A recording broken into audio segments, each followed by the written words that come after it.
The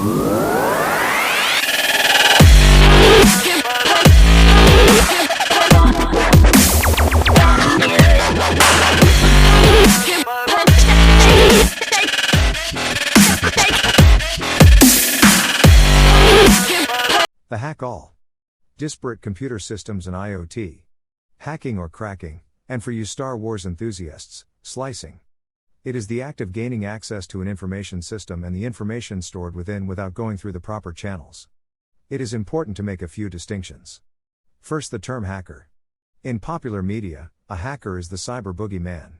Simply Googling the word hacker will return hundreds of pictures of sinister-looking masked and/or hooded figures crouched low, over laptops or keyboards. No doubt victimizing some poor unsuspecting soul. The truth is that this only represents a small number of hackers. A hacker is simply an expert at programming and solving problems with a computer. An IT virtuoso, if you will. The RFC 1392, Internet Users Glossary, defines a hacker as, quote, a person who delights in having an intimate understanding of the internal workings of a system, computers and computer networks in particular. End quote. Hardly the villainous person most of us, and apparently the world's most popular search engine, pictures when presented with the word hacker. There are principally three types of hackers, often categorized as hats: white hat, gray hat, and black hat. The term hacker as it is popularly used right now usually refers to black hat hackers. The cyber criminals. To further differentiate them from the good white hats and the more ambiguous gray hats, black hat hackers may be called crackers. I make these distinctions in order to iterate that any and all use of the word hacker or cracker in this video will be indicative of the black hat variety and is not meant to disparage the more honest hackers and code junkies out there. And now, on to today's topic. Every so often, a movie, game, show, novel, and other forms of media will make mention of a special kind of MacGuffin. A module, chip, or other piece of tchotchke with the intended purpose of allowing its user to gain unfettered access to any and all computer systems in the world. In more far-fetched settings, this item may even grant access to systems not connected to the interwebs or even systems that are entirely mechanical. Kid, give me a little help with these cups, will you? Right away, Michael. Willing suspension of disbelief indeed. For simplicity's sake, I'll call this universal, ostensibly digital, skeleton key the hack-all. Hack-alls will come in many shapes and sizes, however for the sake of most adventure plots the hack-all will be sized for portability. It will often, but not always, work near instantly, regardless of such things as network type or network speed. And it will achieve this access via one of two ways: via universal wireless interfacing, again regardless of the possibility of wireless reception issues, or via hardline with a male plug that fits any port in any computer system or electronic device. As even those among you who are less tech-savvy may have noticed, the premise of a hack-all is simply untenable. One of the reasons is simple system compatibility. There are many different operating systems out there with many different hardware configurations to support them. Well-known ones include Linux, Chrome OS, Berkeley Software Distribution or BSD, DOS, Illumos, React OS, Haiku, Morph OS, Eros, Menuet OS, Android, Prime OS, and RISC OS. A search of distrowatch.com for all active, dormant, and discontinued operating systems tracked on the site yields 442 results. While emulation and other methods can achieve a limited degree of cross-compatibility, universal compatibility of all systems hard and soft has yet to be achieved. Even viruses can infect all systems simultaneously. If a person could develop such a truly universal software, he or she wouldn't need to hold the world ransom.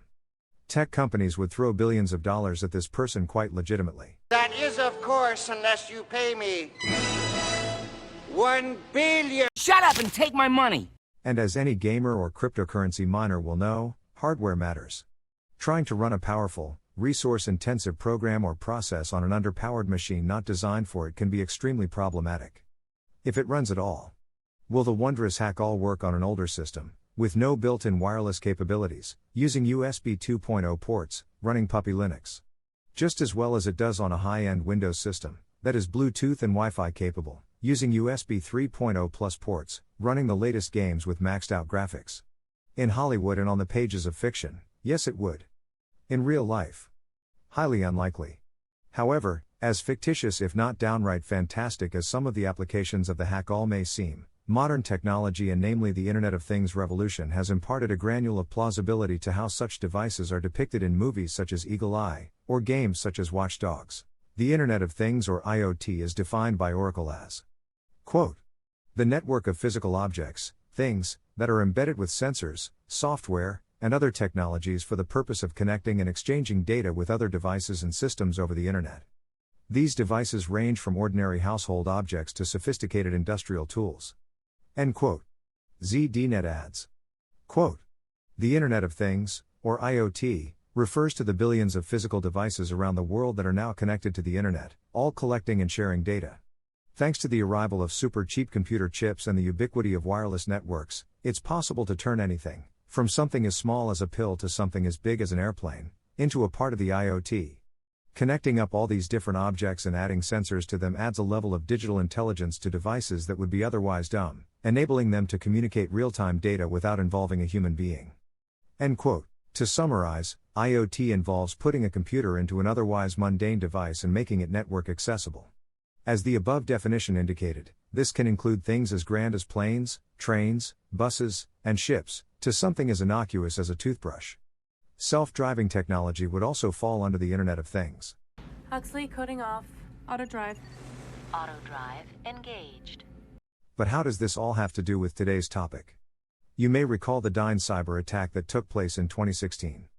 The attack took the form of a distributed denial of service or DDoS attack using the Mirai botnet. In short, this particular botnet was composed of over 500,000 IoT devices which had been infected by a self-propagating worm.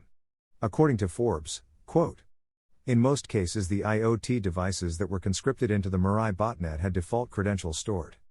These default credentials allowed the attackers to compromise the devices in a simple manner. In point of fact, there were default credentials for some 60+ devices found in the source code for Mirai that was dumped online several days after the initial attacks. End quote. Like in the forms of media mentioned previously, the infected IoT devices may have included things such as baby monitors, security cameras, and even home routers.